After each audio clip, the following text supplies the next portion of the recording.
À votre avis, qu'est-ce que 2 exposants 136 279 842 a de spécial? En apparence rien, hein, je vous l'accorde, même si en réalité ça pourrait être ce nombre, la solution à un problème mathématique qui dure déjà depuis plus de 2000 ans, et sur lequel les plus grands mathématiciens de tous les temps ont échoué. Mais on reviendra vers eux plus tard.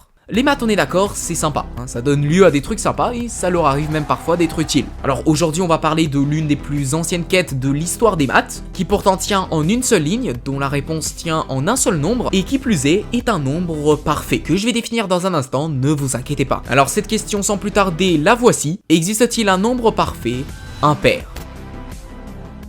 Et avant d'y répondre, 1, ne croyez pas que la réponse est simple, hein, elle ne l'est pas, et 2, cette vidéo pourra s'adresser à n'importe qui, même sans presque aucune base mathématique. La preuve dans un instant. Les nombres parfaits, c'est une notion très vieille, qui date de la Grèce antique, mais elle n'est vraiment pas compliquée. Si je prends par exemple le nombre 6, parfaitement banal, et que je vous demande maintenant d'additionner tous ses diviseurs. Donc on va avoir 1 qui divise n'importe quel nombre, et 6, le nombre lui-même. Ok, puis 2 et 3, qui divisent 6. Mais pour le moment, on va enlever 6, parce que c'est le nombre lui-même, et on y reviendra plus tard parce que ce sera pas toujours le cas. Donc là, on va seulement utiliser ce qu'on appelle les diviseurs stricts. Donc on se retrouve avec 1, 2 et 3 qui vont nous donner 6. 6 qui est donc le terme initial. 6 est donc ce qu'on appelle un nombre parfait. Si on commence à prendre comme ça la plupart des nombres, on va surtout se rendre compte d'une chose: c'est qu'ils sont très rares. Bah oui, là je vous ai donné l'exemple de 6, mais en dessous de 100, il y en a qu'un seul autre, et c'est 28. Lui aussi respecte bien la règle. Vous pouvez faire le test chez vous si vous voulez, mais vous verrez que tous les autres ne le sont pas. Vous remarquerez d'ailleurs que l'on ne parle que de nombres positifs, on verra ce négatif un peu plus tard. Et aussi que si je prends, disons, les 4 premiers nombres parfaits,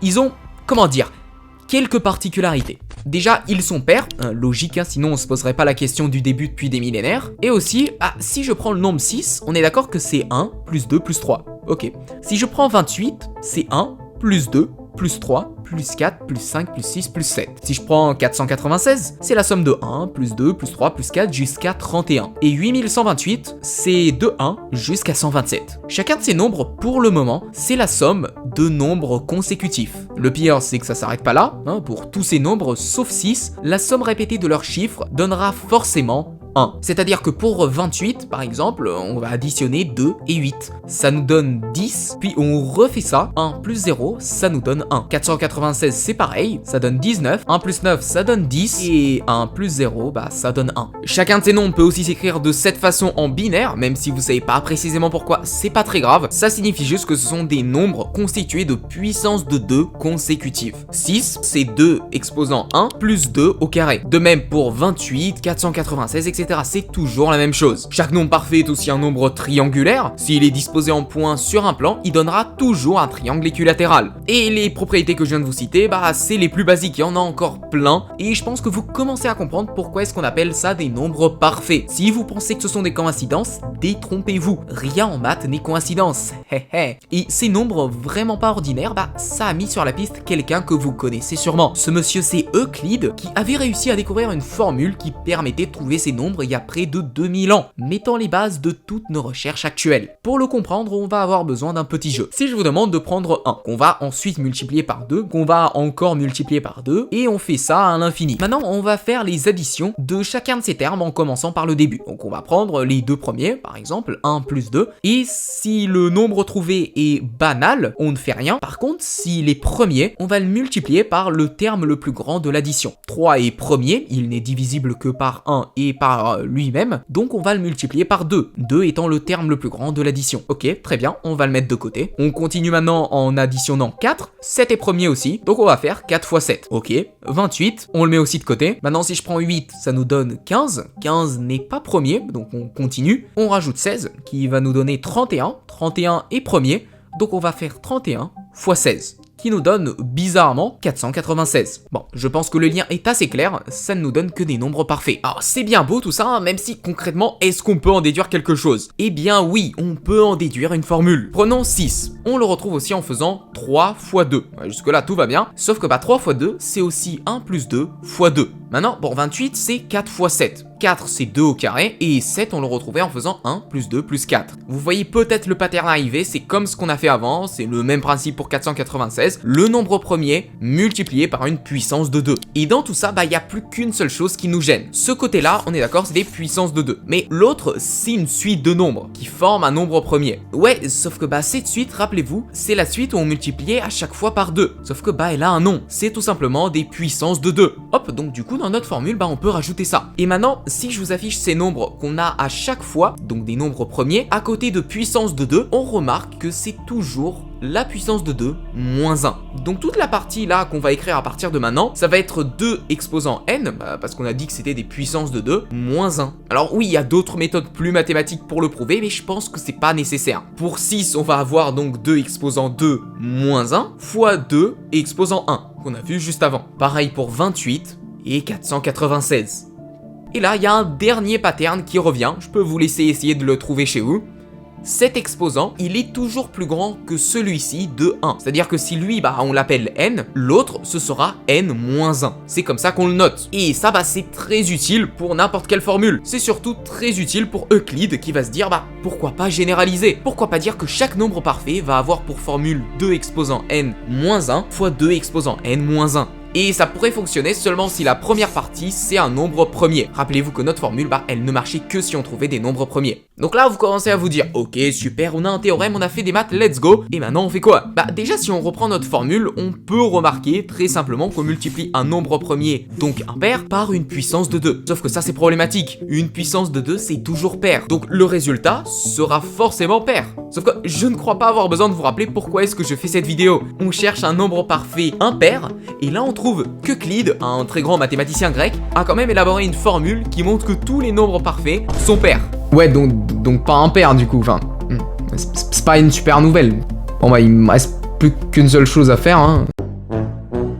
Bon, évidemment, je rigole, le théorème d'Euclide est certes vrai, mais ce n'est pas le seul moyen de trouver des nombres parfaits. Ce qui nous laisse quand même une petite chance pour notre enquête. Nous sommes en France, pays de la baguette et du croissant au XVIIe siècle, et un certain Marin Mersenne commence à étudier avec ardeur ces nombres parfaits. Je rappelle qu'il faut que 2 exposant n moins 1 soit un nombre premier pour que le tout soit parfait. Donc au fil des années, il en trouva pas mal. C'est même lui qui donnera son nom à ces nombres appelés les nombres de Mersenne premiers. Ils correspondent à cette partie-là, donc qui doit être obligatoirement un nombre premier, et c'est en les trouvant qu'on peut ensuite en déduire un nombre parfait. Alors les recherches continuent pour trouver d'autres nombres parfaits. On teste de plus en plus de valeurs de n, des valeurs parfois beaucoup trop grandes, qui prennent beaucoup trop de temps à calculer, parfois des années entières pour un seul calcul. Ça leur arrive même de tomber sur ce qu'on appelle des spoofs, c'est des nombres qui semblent parfaits mais ne le sont pas. Comme par exemple ce nombre, qui pourtant est impair, que Descartes avait prouvé comme étant soi-disant parfait. Mais on y revient dessus dans une minute parce qu'il nous manque un outil essentiel pour le comprendre. Je rappelle qu'à ce moment-là, on n'en connaissait que 7 sur 52. Ce genre de calculs peuvent être faits en 2 secondes par n'importe quelle calculette, mais c'était notre époque. C'est pour ça qu'il est temps de moderniser un peu tout ça, grâce à un truc assez chiant en maths, mais qui en fait est beaucoup plus simple, sympa et prometteur que ce qu'on ne le pense. Je parle bien sûr des fonctions, et plus précisément de la fonction sigma. Grâce à Euler, qu'il a lui-même inventé, rien que ça, comme ça pendant son temps libre, elle nous permet d'étudier exprès les nombres parfaits, dont celui qui pourrait être impair. La fonction ressemble plus ou moins à ça, pour ceux qui veulent savoir, et ce qu'elle fait, c'est qu'elle prend tous les diviseurs d'un nombre et elle les additionne. Si le nombre qu'on trouve divisé par 2 revient au nombre initial, bien joué, vous venez de trouver probablement un nombre parfait, qui va donc correspondre à cette forme d'un point de vue mathématique. C'est vraiment logique, c'est un peu pareil qu'au tout début, sauf qu'on rajoute cette fois-ci le nombre lui-même. Donc bon, on dirait qu'on n'a pas changé grand chose, sauf que là aussi, c'est pas vrai. On peut diviser cette fonction en plusieurs de ces mêmes fonctions. Je m'explique. Sigma de 20, par exemple, c'est aussi sigma de 4 fois sigma de 5. Vous pouvez faire le test chez vous, vous allez voir, c'est bien vrai, mais attention, ça ne marche que si l'on utilise une décomposition en facteurs premiers. Alors oui, je sais, c'est pas l'une des notions les plus sexy en maths, elle consiste à décomposer un nombre en des produits de nombres premiers, et pour sigma, dites-vous que c'est exactement la même chose. 20, c'est 2 au carré fois 5, donc ce sera la même chose pour la fonction. Et l'essentiel ici, c'est qu'Euler venait de prouver que chaque nombre parfait était bien de la forme qu'Euclide avait établie 1500 ans plus tôt. Je vous passe la démonstration, mais voilà, on se retrouve bien avec la même chose à la fin. GG Euler. Donc il pouvait à présent s'attaquer à la chose qui nous intéresse le plus avec son nouveau jouet en main, les nombres parfaits impairs. Alors juste avant, si on revient sur le spoof de Descartes, on se rend compte que dans la fonction sigma, cette fois-ci, ce nombre peut être à tort divisé comme ça. Sauf que ça, c'est quoi? C'est des nombres premiers, hein, jusque-là tout va bien, et qui nous donnent le double du nombre de base. Donc on pourrait en conclure que youpi, Descartes venait de trouver un nombre parfait impair. Ouais mais non, hein, ça c'était sans compter sur 22 021 qui en fait n'est pas premier. C'est en fait 19 au carré fois 61. Donc si on refait maintenant la fonction sigma, on ne tombe pas sur le double, donc ce n'est pas un nombre parfait. On va laisser Descartes dans ses embrouilles et on va revenir à Euler qui a eu une bien meilleure idée pour résoudre notre enquête. Pour ça, il se dit qu'il faudrait leur trouver une forme à respecter à tout prix. Comme ça,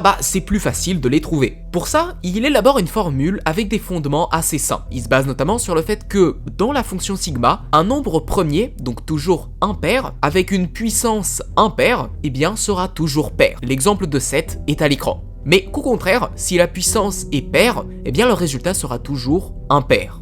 Ça semble basique, mais c'est bien avec ce principe et quelques autres un peu plus poussés qu'Euler, quel goat, il en fait une formule pour ces nombres parfaits impairs, mais en réalité, même lui ne savait pas s'il en existait vraiment. Le problème, c'est que quand l'un des plus grands mathématiciens de ce monde nous dit que la question des nombres parfaits impairs est très difficile à résoudre, ça pose problème. Sauf que tout ça, c'était sans compter l'invention des ordinateurs. Parce que 200 ans plus tard, on vient de faire un bond dans le temps et dites-vous que si l'on ne connaissait jusqu'au XXe siècle seulement 12 nombres premiers de Mersenne, donc de nombres parfaits, en moins de 10 mois, après avoir créé un algorithme pour en trouver d'autres, on en trouva 5 vraiment mais vraiment très grands. Et ce nombre, il n'a cessé de grimper jusqu'à arriver à 52 nombres parfaits le 12 octobre 2024. Et ouais, c'était il y a pas très longtemps. Dites-vous quand même que le 52e nombre, il possède près de 41 millions de chiffres de longueur. C'est juste énorme. Et tout ça, c'était notamment possible grâce à GIMS, le Great International Mersenne Prime Research, qui te permet à toi, là, derrière ton ordi, d'installer un logiciel qui va contribuer à la puissance de calcul nécessaire pour trouver ces nombres parfaits.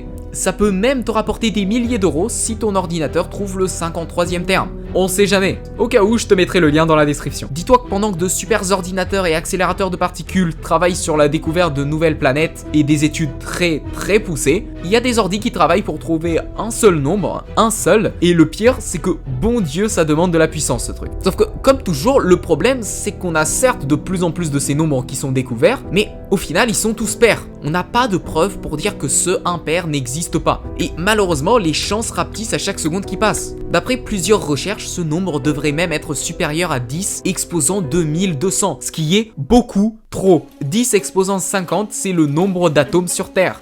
10 exposant 17, c'est le nombre de secondes qui se sont écoulées depuis le Big Bang. Et surtout, il y a pas mal de preuves qui commencent à apparaître, montrant qu'il n'y aurait apparemment pas de nombre parfait impair. La seule chose dont on est sûr, c'est qu'on n'est pas sûr. En fait, on est en train de trouver de plus en plus de théorèmes qui rétrécissent les possibilités d'en trouver un. Aussi, ouais, depuis le début de la vidéo, on parle que de nombres positifs. Alors qu'on pourrait théoriquement prendre aussi les nombres parfaits négatifs, ils marcheraient tout aussi bien, à l'exception pourtant d'un seul nombre. Ce nombre, c'est appelé le nombre de Voigt.